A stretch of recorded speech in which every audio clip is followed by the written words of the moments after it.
రెడీగా పత్రికల్లో వచ్చిన ప్రధాన వార్తలను చూద్దాం. ముందుగా నమస్తే తెలంగాణ చూస్తున్నాం. నమస్తే తెలంగాణలో నిన్న బీఆర్ఎస్ అధినేత కేసీఆర్తో వరంగల్ జిల్లా నేతలు సమావేశమయ్యారు. ఈ నెల 27న బీఆర్ఎస్ రజతోత్సవ మహాసభను వరంగల్ అంటే హన్మకొండ జిల్లాలోని ఎలకతుర్తి వద్ద ఒక భారీ బహిరంగ సభను భారీ మహాసభను నిర్వహించబోతోంది బీఆర్ఎస్. 24 సంవత్సరాలు కంప్లీట్ చేసుకొని 25వ వసంతంలోకి అడుగెడుతున్నటువంటి ఈ శుభ తరుణంలో పార్టీ రాబోయే రోజుల్లో బీఆర్ఎస్ పార్టీ మరింతగా ఎట్లా ఉత్సాహంగా ముందుకెళ్లబోతుంది, ఎట్లా ప్రస్థానాన్ని సాగించబోతుంది. At the same time Congress ప్రభుత్వం రాష్ట్రంలో ఏర్పడి 15 మంత్స్ కంప్లీట్ అయిన నేపథ్యంలో ఇంతవరకు ఎట్లా వైఫల్యం చెందుతోంది, ప్రజలకు ఇచ్చినటువంటి హామీల్ని ఎట్లా విస్మరిస్తోంది, రైతుల్ని ఎట్లా మోసం చేసింది, అనేక వర్గాల వారికి ఇచ్చినటువంటి హామీలు ఎట్లా మోసం చేసిందనే దానిపైన ఆ వైఫల్యాలను ఎండగట్టే విధంగా కూడా ఈ సభ ఉండబోతోంది. సో ఈ నేపథ్యంలో నిన్న బీఆర్ఎస్ అధినేత కేసీఆర్తో వారు సమావేశమయ్యారు. ఉమ్మడి వరంగల్ జిల్లా ముఖ్య నేతలు పార్టీ అధినేత కేసీఆర్తో ఎర్రవల్లి నివాసంలో సమావేశమయ్యారు. సభ నిర్వహణ ఏర్పాట్లపై చర్చించారు. రజతోత్సవ మహాసభ బాధ్యతలను తమ జిల్లాకు అప్పగించినందుకు ప్రత్యేక ధన్యవాదాలు తెలిపారు. ఎల్కదుర్తి వద్ద 1213 ఎకరాల స్థలాన్ని మహాసభ నిర్వహణ కోసం తీర్చిదిద్దుతున్నామని వారు వివరించారు. ఏర్పాట్లకు సంబంధించి అధినేత నుంచి సలహాలు సూచనలు స్వీకరించారు. సమావేశంలో పార్టీ వర్కింగ్ ప్రెసిడెంట్ కేటీఆర్, మండలి డిప్యూటీ చైర్మన్ బండా ప్రకాష్, మండలిలో ప్రతిపక్ష నేత మధుసూదనాచారితో పాటు వరంగల్ ఉమ్మడి జిల్లా ప్రజాప్రతినిధులు, రాష్ట్ర స్థాయి ముఖ్య నేతలు పాల్గొన్నారు. సో భారీ బహిరంగ సభ, భారీ మహాసభ నిర్వహించబోతోంది బీఆర్ఎస్. ఈ మేరకు వారికి దిశానిర్దేశం చేశారు పార్టీ అధ్యక్షులు బీఆర్ఎస్ అధినేత కేసీఆర్. వైభవంగా రజతోత్సవ సభ. రాష్ట్రంలో కేసీఆర్ పాలన తిరిగి తెస్తాం, తెలంగాణకు కేసీఆర్ శ్రీరామ రక్ష, రామప్పకు యునెస్కో గుర్తింపు, ఓరుగల్లు అభివృద్ధి ఘనత బీఆర్ఎస్ ప్రభుత్వానిదే. రజతోత్సవ సభ నేపథ్యంలో పార్టీ అధినేతతో ఉమ్మడి వరంగల్ జిల్లా నేతలు భేటయ్యారు. తెలంగాణకు కేసీఆర్ శ్రీరామ రక్ష, నాడు ఉద్యమ స్ఫూర్తితో ఏ రకంగా అయితే పనిచేశామో మళ్ళీ అదే రకంగా పనిచేస్తాం. తెలంగాణ రాష్ట్ర సాధన కోసం అలుపెరగకుండా నాడు కేసీఆర్ గారి దిశానిర్దేశంలో వారు చూపించినటువంటి మార్గంలో ఎట్లా అయితే ముందుకు ఉరికామో, ఎట్లా అయితే ముందుకు వెళ్ళామో అదే ధోరణితోటి మళ్ళీ ఈ కాంగ్రెస్ ప్రభుత్వ వైఫల్యాన్ని ఎండగడుతూ ప్రజల పక్షాన ఉంటూ మేము ఖచ్చితంగా ముందుకెళ్తామంటూ బీఆర్ఎస్ నాయకులందరూ కూడా నిన్న తేల్చి చెప్పారు. నిన్న సభకు సంబంధించినటువంటి దిశానిర్దేశం వారికి జరిగింది. కేసీఆర్ హయాంలో ప్రాజెక్టులు పూర్తి. సాగునీటి ప్రాజెక్టులైన కాళేశ్వరము, దేవాదులను పూర్తి చేయడం, సమ్మక్క బ్యారేజ్ నిర్మాణం, హైదరాబాద్ తర్వాత వరంగల్ను తొలి ద్వితీయ శ్రేణి ఐటీ నగరంగా తీర్చిదిద్దడం, కాళోజీ కళాక్షేత్ర నిర్మాణం, వరంగల్కు పోలీస్ కమిషనరేట్ హోదా కల్పించడం కేసీఆర్ ప్రభుత్వ ఘనతలంటూ వరంగల్ జిల్లా నేతలు వివరించారు, గుర్తు చేసుకున్నారు. సో దాంతో మళ్ళీ నాడు ఉద్యమ స్ఫూర్తితో ఏ రకంగానైతే పనిచేశామో, ఉద్యమంలో ఏ రకంగానైతే కేసీఆర్ గారు దిశానిర్దేశం తీసుకొని ఉరకలెత్తే విధంగా ముందుకెళ్లామో అదే స్థాయిలో మళ్ళీ వెళ్తామంటూ నేను ఉద్ఘాటించారు. ఈ మేరకు వారందరూ కూడా ఆయనతో సమావేశమయ్యారు. రైట్గా గ్రోత్ టాక్ మనం చూస్తున్నాం. గ్రోత్ చెప్పిన గ్రోత్ స్టోరీ. కేసీఆర్ పాలనలో తెలంగాణ ప్రగతి పరుగులు పెట్టింది. ఎస్, గ్రోత్ అనేది వల్ల దేశవ్యాప్తంగా సంచలనం సృష్టిస్తుంది. ఎటువంటి ప్రశ్న అడిగినా కూడా మొత్తం సమాచారం క్రోడీకరించుకొని విశ్లేషించుకొని పూర్తిగా ప్రజల ముందు ఉంచుతోంది. సో ఈ గ్రోత్ అనేది బీఆర్ఎస్ పార్టీ పాలనలో తెలంగాణ ప్రగతి ఎట్లా పరుగులు పెట్టింది, అన్ని వర్గాల్లో, అన్ని రంగాల్లో, అన్ని విభాగాల్లో, అన్ని విధానాల్లో ఎట్లా పరుగులు పెట్టింది, నాడు ముఖ్యమంత్రిగా ఉన్నటువంటి కేసీఆర్ గారి ఆలోచనలతోటి, వారి దిశానిర్దేశంతో, వారి చొరవతోటి ఎట్లా పరుగులు పెట్టింది రాష్ట్రం అనేది చాలా క్లియర్గా గ్రోత్ టాక్గా మనం చూస్తున్నాం. గణనీయంగా జీఎస్డీపీ పెరిగింది అని గ్రోకు వెల్లడిస్తుంది. తలసరి ఆదాయం కూడా భారీగా పెరిగినటువంటి విషయాన్ని కూడా గ్రోకు గుర్తు చేస్తూ ఉంది. అభివృద్ధికి ఇరుసుగా మారిన హైదరాబాద్, కాళేశ్వరం, రైతు బంధుతో సాగు బాగు, సుస్థిరమైన ప్రభుత్వం ఉండడంతో వేగవంతంగా సంస్కరణలు అమలయ్యాయి. ఇప్పుడు కాళేశ్వరం అనేది ప్రపంచంలోనే చాలా వేగంగా నిర్మాణాత్మకమైంది. అది చాలా ఒక బహుళార్థక సాధక ప్రాజెక్టుగా ప్రపంచ దేశాలను కూడా కీర్తించినటువంటి పరిస్థితి. సో అటువంటి కాళేశ్వరం తోటి రైతుల యొక్క తలరాత మారింది. ఉత్తర తెలంగాణ పూర్తిగా వరప్రదాయానిగా మారింది. వ్యవసాయం అనేది స్త్రీకరణ చెందింది.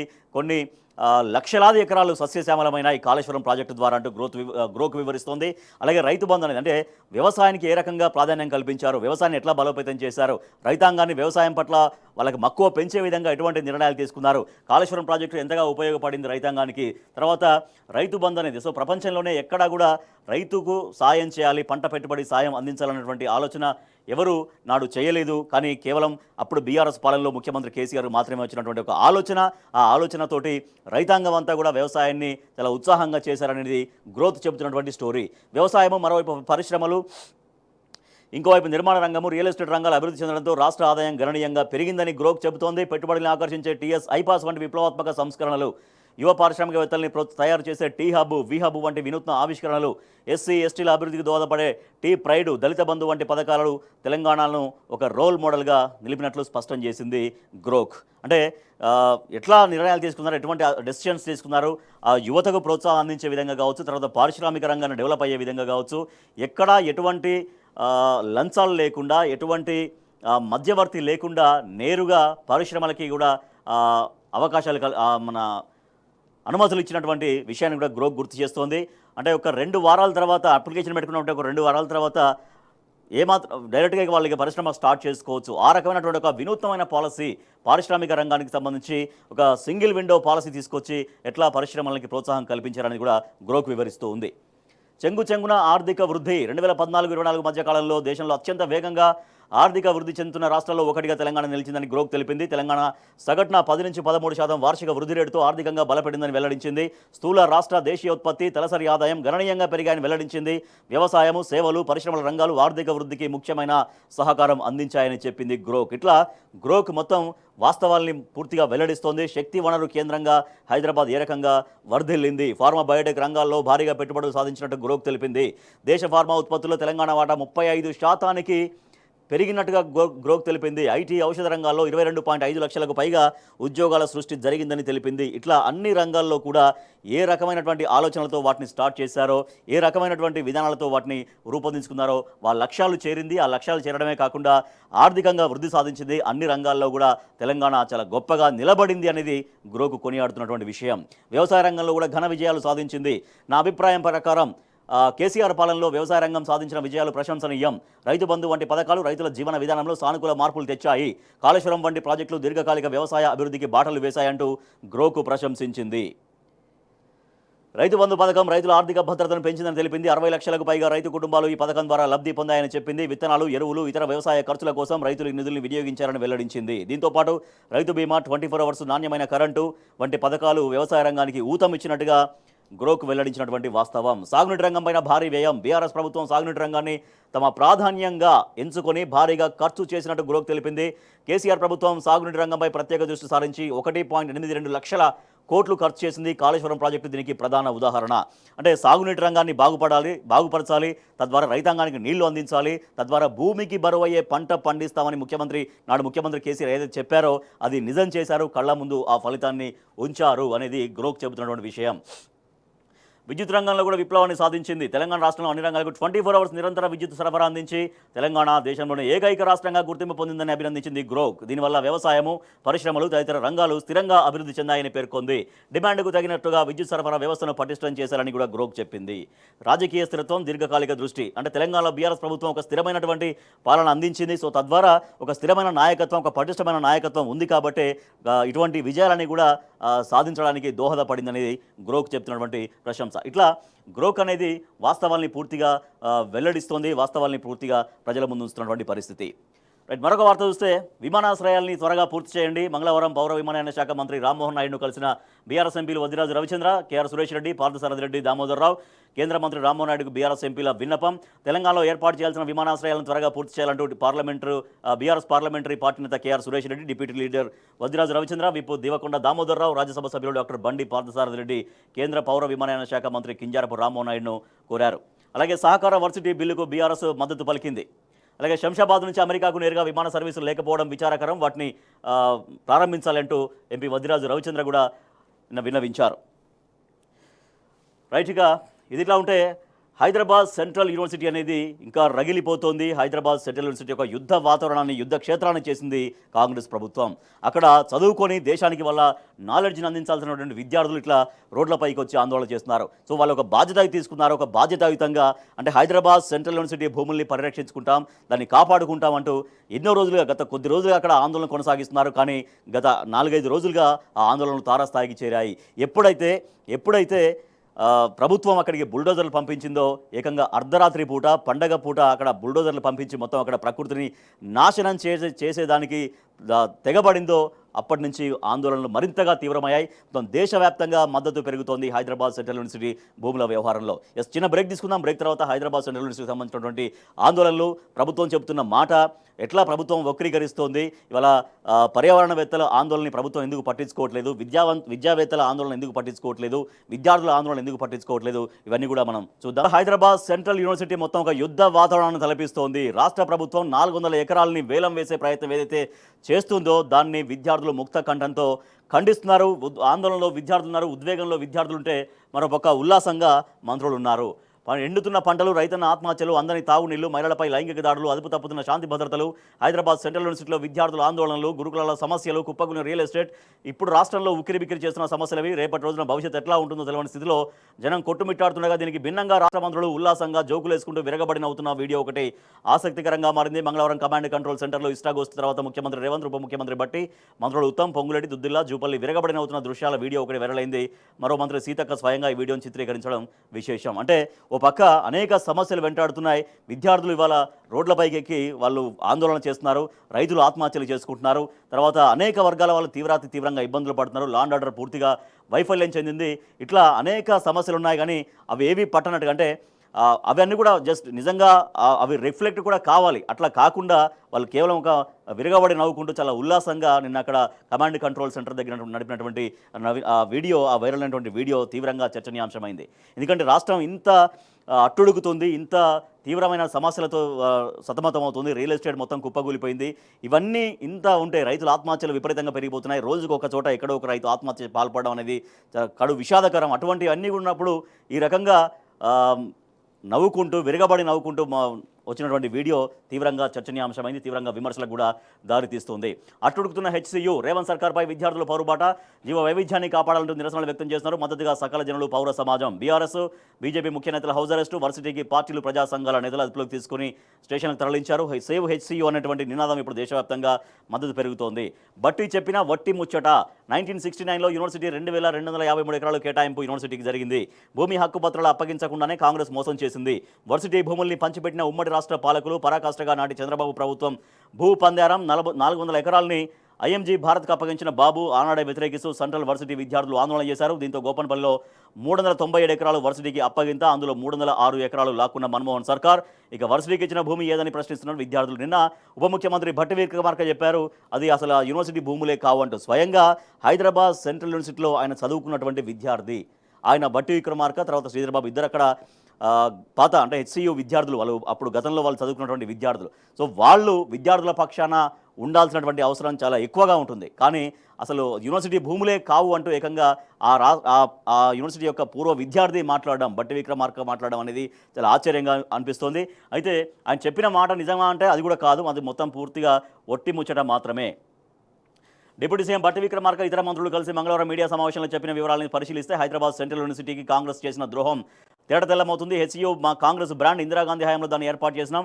2320 ఎకరాల స్థలాన్ని కాంగ్రెస్ ప్రభుత్వం కేటాయించిందని మంత్రులు సెలవిచ్చారు. మరోవైపు హెచ్సియు భూములకు ఇప్పటివరకు హక్కు పత్రాలు లేవు. యూనివర్సిటీ నుంచి కానీ విద్యార్థుల నుంచి కానీ మాకు వినతి పత్రం ఇస్తే హక్కు పత్రాలు అందిస్తామంటూ డిప్యూటీ సీఎం భట్టి విక్రమార్క పేర్కొన్నారు. అంటే ఇందిరాగాంధీ హయాంలో 2253 ఎకరాల కేటాయింపు అనేది నామమాత్రమే అని తేలిపోతుంది. దీంతో ఉమ్మడి పాలకులు అవసరం వచ్చినప్పుడల్లా హెచ్సియు భూములకు ఎసరబెట్టారు. వివిధ సంస్థలకు ఆ భూములు కేటాయిస్తూ వర్సిటీ విస్తీర్ణాన్ని కుదిస్తూ వచ్చారు. ఇది చంద్రబాబు సమయంలో ఇది భూపందరం అనేది ఇంకా భారీగా పెరిగింది. ఇప్పుడు ఏం అవసరం వచ్చినా కూడా హెచ్సియు భూములపైనే కన్ను వేస్తున్నారు. సో దాంట్లో భాగంగానే ఇలా హైదరాబాద్ సెంట్రల్ యూనివర్సిటీ భూములపైనే రాష్ట్ర ప్రభుత్వం కన్నేసింది అనేది తెలుస్తోంది. ఎస్, సీఎం రేవంత్కు కేటీఆర్ వేసిన ప్రశ్నకు చూద్దాం. మొన్న పర్యావరణ పరిరక్షణ పేరుతో అనేక మంది పేదల ఇళ్లను బుల్డోజర్లతో కూలగొట్టింది ప్రభుత్వం. నిన్న అభివృద్ధి పేరుతో వాళ్లే చెప్పినట్టు తొండలు గుడ్లు పెట్టని గిరిజన గూడల వెంటబడింది ప్రభుత్వం. నేడు అరుదైన జీవజాలానికి ఆవాసమైన భూముల్ని ధ్వంసం చేస్తూ సామూహిక హరణానికి దిగింది ప్రభుత్వం. దీనికి కాంగ్రెస్ చెబుతున్న పేరు అభివృద్ధి. ఇది ప్రభుత్వమా, బుల్డోజర్ కంపెనీయా, మీరు ప్రజలు ఎన్నుకున్న ప్రతినిధి, రియల్ ఎస్టేట్ ఏజెంటా అంటూ ఇది సీఎం రేవంత్కు కేటీఆర్ వేసినటువంటి ప్రశ్న. సో అనేక దేశవ్యాప్తంగా సపోర్టు పెరుగుతోంది సేవ్ హెచ్సియు అనే దానికి. అభివృద్ధి పేరుతో చేస్తుంది ఓ పిచ్చితనం. దయచేసి ఎవరైనా దీన్ని ఆపనంటూ ప్రముఖ పొలిటికల్ కార్టూనిస్ట్ సతీష్ ఆచార్య. ఇది ఎంత మాత్రం ఆమోదనీయం కాదు. రాహుల్ గాంధీ వెంటనే చర్యలు తీసుకోవాలంటూ ప్రముఖ యూట్యూబర్ ధ్రువ్ రాఠీ. ప్రకృతికి వ్యతిరేకంగా సాగుతున్న ఈ అరాచకండ ఎంత మాత్రం సరికాదంటూ సినీ నటుడు ప్రకాష్ రాజ్ ఇంకా వీళ్ళతో పాటుగా దేశవ్యాప్తంగా అనేక మంది సెలబ్రిటీలు కూడా వాళ్ళ సోషల్ మీడియా ప్లాట్ఫామ్స్లో వాళ్ళు రియాక్ట్ అవుతున్నారు. అయితే ఒకటే చెప్తున్నారు, తెలంగాణ ప్రజలు కూడా ఒకటే భావిస్తున్నారు. నాడు సీఎం కేసీఆర్ ఉన్నప్పుడు మొత్తం నిర్మాణం జరిగింది, కానీ సీఎం రేవంత్ వచ్చినాక మొత్తం విధ్వంసం జరుగుతోంది. సో నిర్మాణాలకు అనేక ఉదంతాలు గుర్తు చేసుకోవచ్చు. ఒక భారీ అంబేద్కర్ సచివాలయం కావచ్చు, దేశమే గర్వపడే విధంగా ఒక సచివాలయం నిర్మాణం కావచ్చు, తర్వాత ఒక భారీ 125 అడుగుల అంబేద్కర్ విగ్రహం కావచ్చు, తెలంగాణ అమరవీరుల త్యాగానికి స్ఫూర్తైనటువంటి అమరవీరుల జ్యోతి కావచ్చు, తర్వాత శాంతి భద్రతల పరిరక్షణ కోసం పటిష్టమైన నిఘా పెంచడం కోసం ఒక కమాండ్ కంట్రోల్ సెంటర్ కావచ్చు, ఇట్లా హైదరాబాద్లో ఇంకా ఒక రోడ్లు, అండర్ పాస్లు ఇవన్నీ నిర్మాణాలు జరిగినాయి. అనేక మొత్తం నగరం చుట్టూ 3 టిమ్స్ ఆసుపత్రుల ఏర్పాటు కావచ్చు, ఇంకా టీ హబ్ కావచ్చు, ఇంకా జిల్లాలకు సంబంధించి కూడా అనేక సూపర్ స్పెషాలిటీ ఆసుపత్రులు కావచ్చు, వరంగల్లో ఒక భారీ సూపర్ స్పెషాలిటీ ఆసుపత్రుల నిర్మాణం పూనుకోవడం కావచ్చు, తర్వాత ఎంజీఎంను విస్తరించడం కావచ్చు, ఇట్లా అనేకం. ఒక కాళేశ్వరం తీసుకుంటే ఏంటి, ఒక యాదాద్రి క్షేత్రం తీసుకుంటే ఏంటి, ఇవన్నీ కూడా కేసీఆర్ హయాంలో ఏ రకంగా నిర్మాణాలు జరిగాయి. సో అట్లా నిర్మాణాలు గతంలో కేసీఆర్ ప్రభుత్వంలో నిర్మాణాలు జరిగితే ఇవాళ టోటల్గా ఇవాళ విధ్వంసం జరుగుతుంది. గతంలో 33 జిల్లాల్లో ఒక విస్తృత కలెక్టరేట్లో నిర్మాణం జరిగింది బీఆర్ఎస్ ప్రభుత్వ హయాంలో, ఒక సమీకృత కలెక్టరేట్ నిర్మాణం జరిగింది. తర్వాత జిల్లాకు ఏ దేశంలో కూడా లేని విధంగా ఈ రాష్ట్రంలో ప్రతి జిల్లాకు ఒక medical college, so medical college ఏర్పాటు చేయడం చాలా గొప్ప విషయం. సో అట్లా నిర్మాణాలు జరిగితే ఇవాళ రేవంత్ రెడ్డి వచ్చిన తర్వాత మొత్తం విధ్వంసాలు, కూల్చడాలు జరుగుతున్నాయి. ఎందుకంటే హైడ్రా కూల్చివేతలు కావచ్చు, తర్వాత మూసీ కూల్చివేతలు కావచ్చు చూసాం, తర్వాత లగచర్ల దగ్గర రైతుల నుంచి భూములు లాక్కునే ప్రయత్నం కావచ్చు, తర్వాత వికారాబాద్ అడవుల్లో అక్కడ రాడార్ స్టేషన్ వేసి అక్కడ ప్రకృతిని ధ్వంసం చేయడం కావచ్చు, తర్వాత రామన్నపేటలో సిమెంట్ ఫ్యాక్టరీ పేరుతో అక్కడ ప్రకృతి ధ్వంసం చేయడం కావచ్చు. ఇట్లా ధ్వంసము, నరికివేతలు, కూల్చివేతలు మాత్రమే రేవంత్ రెడ్డి ప్రభుత్వ హయాంలో జరుగుతున్నాయనేది ప్రజల్లో జరుగుతున్నటువంటి బలమైన చర్చ. సో ఇది నిర్మాణానికి, విధ్వంసానికి తేడా చేసుకుంటూ నాడు బీఆర్ఎస్ ప్రభుత్వ హయాంలో నిర్మాణం జరిగితే నేడు అన్నీ కూడా కూల్చివేతలు జరుగుతున్నాయని ప్రజలు చర్చించుకుంటున్న పరిస్థితి. మనం చూస్తున్నాం ఆర్ట్స్ కాలేజ్ దగ్గర బీఆర్ఎస్ విద్యార్థులు కూడా విద్యార్థి విభాగం నాయకులు కూడా నిన్న హైదరాబాద్ సెంట్రల్ యూనివర్సిటీ భూములకు పరిరక్షణ కోసం వాళ్ళు సపోర్ట్ చేస్తున్నారు. బీఆర్ఎస్వి నేతలు గెలు శ్రీనివాస్ యాదవ్, తుంగబాలు. హన్మకొండలోని కాకతీయ యూనివర్సిటీలో సీఎం రేవంత్ దిష్టిబొమ్మకు శవయాత్ర నిర్వహిస్తున్న విద్యార్థి సంఘాల నాయకులు. పేదల ఇండ్లు, పక్షుల గూళ్లు కూడా వదలరా, నోరున్న జనం, నోరు లేని జీవాలపైకి బుల్డోజర్, మూసీలో మూటలు, హెచ్సీలో కాసుల వేట. ఇందిరమ్మ రాజ్యంలో అప్రకటిత ఎమర్జెన్సీ, రేవంత్ సర్కార్పై నిప్పులు చెరిగిన కేటీఆర్. హెచ్సీయూ విద్యార్థులు అడుగుతున్నటువంటి అనేక ప్రశ్నలకి ప్రభుత్వం సమాధానం చెప్పాల్సి ఉంటుంది. హెచ్సీయూపై ప్రచారాన్ని ఆపించండి, ప్రముఖుల ట్వీట్లు నిలువరించండి. నేతలకు సీఎం రేవంత్ వేడుకోలు. ఏది ముట్టుకున్నా అగ్గి అవుతుందని రేవంత్ అసహనం. చేసేదే తప్పు, ప్రచారాన్ని ఎలా నిలువరిస్తారంటూ నేతల రుస. హెచ్సీయూ దమనకాండను ఆపాలి. కేబీఆర్ పార్క్ వద్ద బీఆర్ఎస్ చేపట్టిన ప్రదర్శనలో పాల్గొన్న మాజీ మంత్రి ఎర్రబెల్లి దయాకర్ రావు, ప్రముఖ సంగీత దర్శకులు మణిశర్మ. నిరుద్యోగ జేఏసీ క్యాండిల్ ర్యాలీ భగ్నం. హెచ్సీయూకు మద్దతుగా యువత శాంతియుత ర్యాలీ. అశోక్ నగర్ చౌరస్తా వద్ద అదుపులోకి తీసుకున్నటువంటి పోలీసులు. ఇట్లా అన్ని వర్గాల నుంచి హెచ్సీయూ విద్యార్థులు చేసినటువంటి దానికి సపోర్ట్ లభిస్తుంది. మనం ఇక్కడ చూడొచ్చు విద్యార్థులు ఎట్లా రోడ్లపైకి వచ్చారో, వాళ్ళు ఎట్లా ఆందోళన చేస్తున్నారో మనం చూస్తున్నాం. బలవంతంగా ఈడ్చుకెళ్లి అరెస్టులు కూడా చేశారు. మొన్న స్టార్టింగ్ రోజు కూడా ఎట్లా విద్యార్థులు తీవ్రంగా గాయపడ్డారో మనం చూసినా. వాళ్ళు ఒంటిపైన బట్టలు చినిగినా కూడా వాళ్ళు అదే రకంగా వాళ్ళు లాఠీ చార్జ్ చేసినటువంటి పరిస్థితి కూడా మనం చూస్తున్నాం. అటుడుతున్న హెచ్సీయూ రేవంత్ సర్కార్పై విద్యార్థుల పోరుబాట. రైట్గా ఢిల్లీకి హెచ్సీయూ సెగ. కేంద్ర విద్యాశాఖ మంత్రి ధర్మేంద్ర ప్రధాన్ను కలిసిన బీఆర్ఎస్ ఎంపీలు. హెచ్సీయూ భూముల్ని కాపాడాలి. రాజ్యసభలో వద్దిరాజు రవిచంద్ర ప్రస్తావన. నేడు 0 ఓవర్లో మాట్లాడేందుకు నోటీసులు ఇచ్చారు ఆయన. అటు రాజ్యసభలో కూడా హెచ్సీయూ భూముల అంశాన్ని BRS parliamentary party deputy leader Vaddiraju Ravichandra ప్రస్తావించారు. మంగళవారం రాజ్యసభలో త్రిభువన్ సహకారి విశ్వవిద్యాలయ బిల్లు 2025 చర్చ సందర్భంగా ఆయన మాట్లాడుతూ 400 ఎకరాల భూముల్ని కాంగ్రెస్ ప్రభుత్వం వేలం వేయాలని ప్రయత్నిస్తోందని వివరించారు. హెచ్సీయూ భూముల్ని అన్యాక్రాంతం కాకుండా కాపాడాలంటూ కేంద్ర ప్రభుత్వాన్ని ఆయన కోరారు. సో ఇట్లా మొత్తం దేశవ్యాప్తంగా ఇప్పుడు చర్చనీయాంశమైంది హెచ్సీయూ భూముల విషయానికి సంబంధించి. అయితే విద్యార్థులు ఇంత రోడ్డెక్కి ఇంత ఆందోళన చేస్తుంటే నిన్న పొంగులేటి శ్రీనివాసరెడ్డి మాట్లాడినటువంటి మాటలు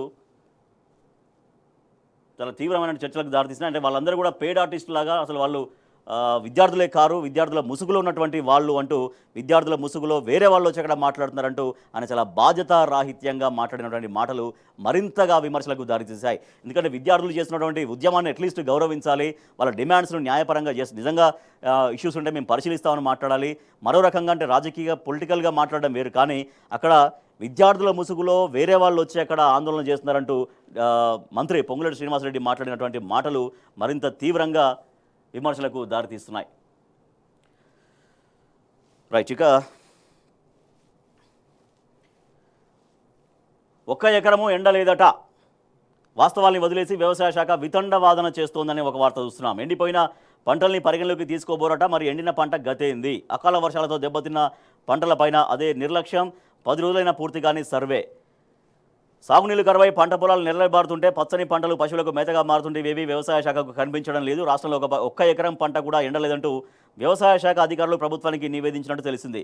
మనం చూస్తున్నాం ఇక్కడ ఒక రైతు ఇక సాగునీళ్లు లేక ఇంక చేసేది కూడా ఏం లేక చాలా చోట్ల పశువులకి మేతగా వేస్తున్నటువంటి పరిస్థితి ఒక ఒక పరిస్థితి ఉంటే, మరోపక్క ఇక చేసేది ఏం లేక నిరసన. అంటే నిజంగా మరి ఆ ఎండిన పంటను ఏం చేయాలో తెలియక తమ బాధ, తమ గోడు ఈ రకంగా ఆ పొలానికి నిప్పు పెట్టుకొని కాలబెడుతున్నటువంటి ఒక దయనీయ పరిస్థితులు ఉన్నాయి. సో ఇట్లా ఉంటే అసలు ఎక్కడా ఒక ఎకరం కూడా పొలం ఎండిపోలేదు అనేది వ్యవసాయ శాఖ ఇస్తున్నటువంటి వితండ వాదన మనకు కనిపిస్తోంది. మనం చూడొచ్చు ఇక్కడ చుక్క నీరు లేక వెళ్ళబోతున్న సిద్దిపేట రూరల్ మండలం మాచాబోర్కు నీళ్ళు వచ్చే రంగనాయక సాగర్ కెనాల్ మొత్తం అక్కడ మట్టి కొట్టుకుపోతున్న పరిస్థితి. ఆ కాలువ నిండా మట్టి పేరుకుపోతున్నటువంటి పరిస్థితి. 3 బోర్లు ఒక బావి తవ్వించినా నీళ్లు రాలే. సో ఇది రైతుల పరిస్థితి. పంట ఎండింది, పశువులకు మేత అయింది. ఇందాక మనం చూసాం పొలంలో మంట నిప్పు పెట్టి ఆవేదన చెందుతుంటే ఇక సాగునీళ్ళు లేక పంట పండించే విధానం ఇక కరువై ఏకంగా పశువులకు మేతగా వేస్తున్న పరిస్థితి. రంగనాయక సాగర్ రైతు కన్నీరే. నీళ్ళందాక ఎండిపోయిన పొలాలు, బోయిన చెరువు నింపితే బాగుండేది, నీళ్ళ కోసం ధర్నా చేసినా పట్టించుకోలే. మాచాపూర్ రైతుల ఆవేదన. పంట ఎండిందని రైతు ఆత్మహత్య. సాగునీళ్లు లేక అప్పుల భారం మోయలేక మనస్తాపం. రామచంద్రపూర్లో విషాదం. జనగామ జిల్లాకు సంబంధించినటువంటి రైతు ఆత్మహత్య చేసుకున్నాడు. సో ఇప్పటికే రైతులు 468 మంది రైతులు ఆత్మహత్యలు చేసుకున్నారంటే ప్రభుత్వం ఎందుకు ఇంత మొద్దు నిద్రపోతుంది, రైతాంగానికి ఎందుకు ఒక ధైర్యం చెప్పే పరిస్థితి కూడా ప్రయత్నం కూడా జరగట్లేదని. చివరికి తడికి తనలాట. అంటే ఇక చివరి తడపడం కోసం తీవ్రంగా ఇబ్బందులు పడుతున్నారు రైతులు. గ్రీన్ఫీల్డ్ హైవేపై రైతుల ధర్నాను కూడా చూస్తే, అలాగే తాగునీటి విషయంలో కూడా తాగునీటి సరఫరా కూడా ప్రభుత్వం చేయలేకపోవడంతో రోడ్డుపైన బైఠాయించినటువంటి పరిస్థితి మక్తల్లో ఇది. కంది గ్రామ పంచాయతీ కార్యాలయం వద్ద నిరసన సంగారెడ్డి జిల్లాలో. నీళ్ల కోసం గంగారాం తండుల వాసన. ఇది ఇందలవాయిలో, అది నిజామాబాద్ జిల్లాలో. కౌలు రైతు కన్నీటి సేద్యం. సిద్దిపేట జిల్లా మద్దూరు మండలంలో రైతు ఇట్లా ట్యాంకర్ తోటి నీళ్లతో తడుపుకున్నటువంటి పరిస్థితి. ఇట్లా రైతాంగం తీవ్రంగా ఇబ్బందులు పడుతుంటే ఒక్క ఎకరము ఎండ లేని విధంగా, ఎండ లేదు అని చెప్తూ ఒక నివేదిక తయారు చేసేటువంటి పనిలో వ్యవసాయ శాఖ పడిందనేది ఈ వార్తగా మనం చూస్తే, ఇక గ్రూప్ 1కి సంబంధించి కూడా ఒక చూద్దాం. రాజకీయ కక్షితులైన భర్తను కడతీర్చారు కేసీఆర్. బీఆర్ఎస్ అంటే ఆయనకు ప్రాణం, ఎవరు విమర్శించినా సహించేటోడు కాదు, ఆయన వైఖరి మింగుడు పడకే హత్య చేశారంటూ మన కలిహేర మండలంలో జరిగినటువంటి ఆ హత్యకు సంబంధించినటువంటి వార్త మనం చూస్తే, గ్రూప్ 1 టాపర్లు మొత్తం ఒకే గదిలో ఒకే మార్కు చొప్పు వచ్చిన వారిలో మచ్చుకు కొన్ని చూడొచ్చు.